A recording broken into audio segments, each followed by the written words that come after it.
Brandon Rice is our guest today on 5 Minutes. Good buddy of mine. Brandon, how you doing? Doing good. How you doing, Eric?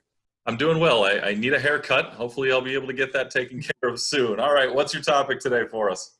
Today we got the ever polarizing America's team. We got the Dallas Cowboys. Going to talk about the current state, where they're at in the offseason. A lot of big changes starting from the top all the way down to the draft and free agency. So we'll be talking about their offseason.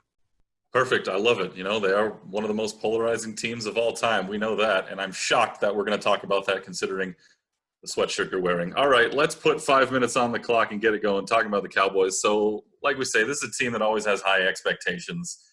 Whether they win the whole thing or fall short of the playoffs or even lose in the playoffs, it's kind of all or nothing with them as far as their fan base is concerned. Do you like what you see from them this offseason, and are these changes going to help going forward? I do. I really like what we're seeing. Like you said, every year seems to be Super Bowl expectations.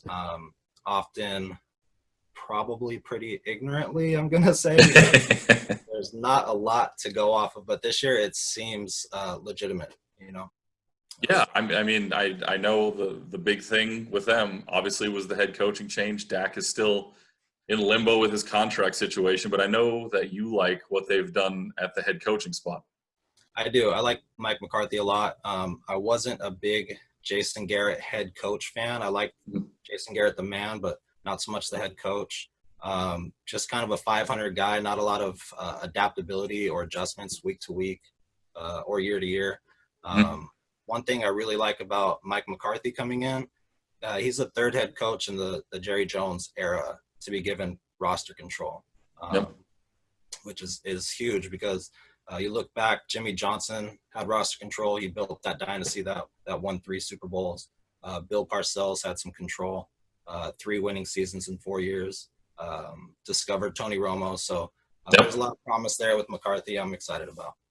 Well, that's good. Now, you got to get this quarterback situation all figured out. Of course, Andy Dalton comes in.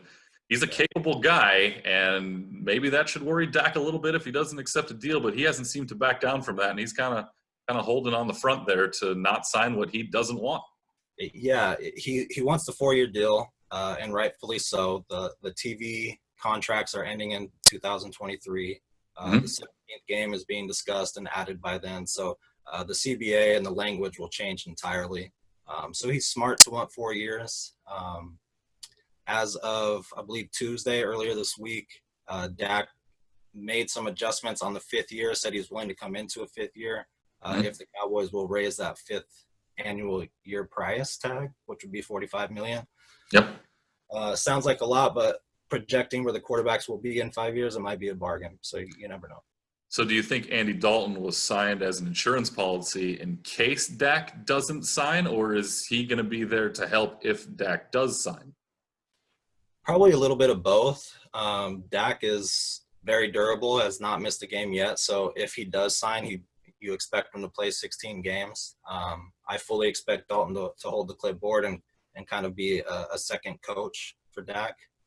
It's a good opportunity for Dalton as he's going into the second stage of his career to kind of step into that role. But yeah, there's insurance there too for the Cowboys. If Dak holds out, there's a solid fallback option.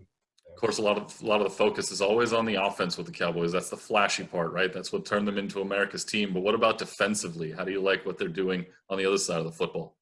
I like it a lot. A name that you're pretty familiar with. You probably don't like this name, but Mike Nolan is our new defensive coordinator. He struggled for your San Francisco 49ers as a head coach. But I like him as a defensive coordinator. He's had some success in the NFL. Good linebackers coach as well. I expect him to mix some things up, and we got a lot of athletes in the front seven, which seems to be his specialty, and we should see some big changes. Contrary to popular belief, I loved Mike Nolan. He had a mess of a roster that he had to deal with, and he tried to bring some class back to the organization wearing that suit like he did on the sideline every week. I was going to ask, were you a fan of the suit? Love the suit. All right, we're down to a minute here. I want to hear your thoughts and predictions for this upcoming season, should it be played, of course. What's their record going to be? Are they going to make the playoffs? How far can this team go? 14-2 Super Bowl champs. I'm just kidding. I'll reel it in. Realistically, I think 11-5.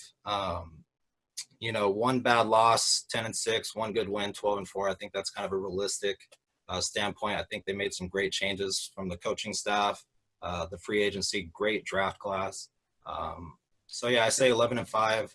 Definitely a 2-horse race with them and the Eagles. I happen to like the Eagles draft class. A lot of people don't. So I think it'll be a good rematch of 2019 there. But yeah, you look at the teams trending up and trending down that were in the playoffs last year. I think we could see a rivalry renewed with the Niners and Cowboys, maybe meeting that NFC Championship game. So we'll see. Oh, hey, you never know. Maybe the glory days are upon us once again. Brandon Rice, good luck to your Cowboys this year. Thanks for joining us. Thank you. I appreciate that.